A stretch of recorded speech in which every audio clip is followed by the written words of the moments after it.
El conflicto por el agua, el poder del oro azul, la primera gota, cuando el agua se politiza. Una historia principal comienza con el caso de la crisis del lago Chad, donde millones de personas en Nigeria, Níger, Chad, luchan por sobrevivir ante un lago que ha perdido más del 90% de su tamaño desde los años 60. Un pescador de Níger cuenta cómo su aldea fue desplazada por la desertificación y cómo los grupos armados como Boko Haram aprovechan la desesperación para reclutar. Puntos claves geopolíticos: se encuentra el estrés hídrico, la escasez que alimenta el extremismo y el desplazamiento, así como el agua, un factor de seguridad nacional. El estrés hídrico es una situación en la que la demanda de agua dulce supera la cantidad disponible durante un periodo determinado, o cuando la calidad del agua no es adecuada para su uso. También puede referirse a la dificultad de acceder al agua de forma segura, suficiente y asequible. Como algunas causas comunes de este estrés hídrico, podríamos mencionar el crecimiento poblacional y urbanización, la sobreexplotación de acuíferos y ríos. Se suma la contaminación del agua, esos residuos urbanos, industriales y agrícolas que podemos ver hoy en día derramados en cualquier parte del planeta. El cambio climático, esas sequías más intensas y lluvias irregulares cada vez más frecuentes. La ineficiencia en el uso del agua, como las fugas, el riego por inundación y la baja reutilización. Y un punto más, como causa la desigualdad en el acceso al agua potable y saneamiento. Un ejemplo global, según la ONU en el año 2023, mencionó que más del 40% de la población mundial vivió en regiones con estrés hídrico alto. Países como India, Irán, Sudáfrica y México enfrentan niveles graves de estrés hídrico, especialmente en zonas urbanas o agrícolas. ¿Qué decir del estrés hídrico en México en este año 2025? Según la Conagua, más del 60% del país vive bajo condiciones de estrés hídrico moderado o alto. Algunas regiones críticas como Valle de México, Monterrey, Chihuahua, Baja California. En este año la sobreexplotación ha llevado a una caída drástica en pozos y acuíferos. El estrés hídrico hace demasiada gente o más poca agua disponible o de mala calidad. Esto es un indicador esencial para la planificación hídrica, la política pública y la sostenibilidad ambiental.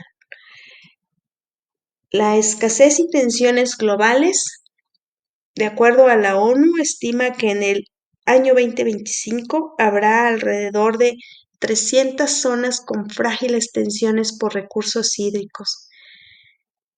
Mencionaremos que en el año 2020 y 2023 se documentaron más de 200 conflictos relacionados con el agua, en sabotajes, en protestas.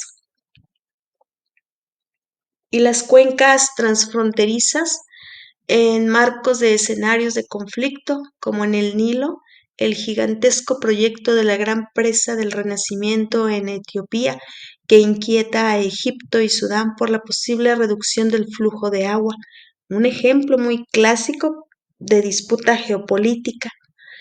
En el Indo, el reparto entre India y Pakistán se regula por el Tratado de 1960, pero las tensiones persisten con nuevas presas y escasas lluvias. La hidropolítica es poder, privatización o política del agua. La hidropolítica podríamos decir que es la que estudia cómo los estados y empresas manipulan y controlan el acceso al agua. En regiones como Oriente Medio, el control hídrico es decisivo. Por ejemplo, en Turquía, en el Éufrates y Tigris, o el agua del Golán para Israel. La privatización también impulsa resistencias civiles. En países como Chile, El Salvador o Bolivia, la entrega de servicios hídricos a privados ha derivado en protestas masivas y cada vez más frecuente.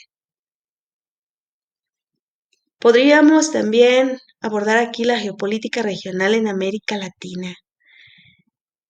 En México, conflictos locales se suscitan como en Chihuahua sobre la disputa por entrega a Estados Unidos o la sobreexplotación de acuíferos en la laguna evidencian la politización del agua. En Sudamérica, las cuencas compartidas como el Amazonas, acuíferos andinos, auguran tensiones futuras sin marcos sólidos de cooperación. ¿Cómo podríamos abordar el agua como un arma estratégica? China maneja proyectos en ríos fronterizos desde el Tíbet como instrumento geopolítico. En otro punto del planeta, extremistas en Siria e Irak sabotearon infraestructuras hídricas, afectando poblaciones civiles. Y en Rusia se ha restringido el suministro a Ucrania cortando presas. Sobre esas respuestas tecnológicas y cooperativas, países como Emiratos Árabes Unidos e Israel lideran grandes innovaciones: desalinización solar, reservas subterráneas inteligentes, un riego por goteo. No obstante, los expertos señalan que la escasez no es solo física, sino también política. Se necesita una inversión en infraestructura, un buen gobierno y protección de las cuencas.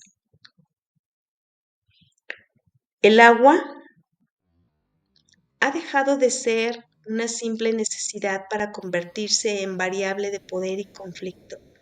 Las cuencas compartidas alrededor del mundo son focos geopolíticos donde las tensiones por la primera gota ya son reales. La hidropolítica abarca tanto la disputa entre estados como la privatización y control corporativo. Aunque existen cooperación como los acuerdos binacionales, los tratados, una innovación tecnológica, continúa siendo un recurso vulnerable y politizado. El agua como un factor de seguridad nacional. Podríamos decir que en este siglo XXI el agua ha dejado de ser vista únicamente como un recurso natural para un consumo, agricultura o industria. Hoy se reconoce como un factor clave de seguridad nacional, al mismo nivel que la energía, la defensa o la estabilidad económica. Su disponibilidad, control y acceso influyen directamente en la gobernabilidad, en la paz social, en las relaciones internacionales y la sostenibilidad ambiental.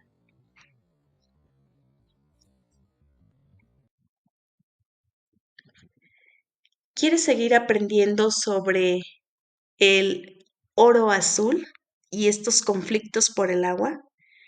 Te invito al curso de Introducción a la Geopolítica.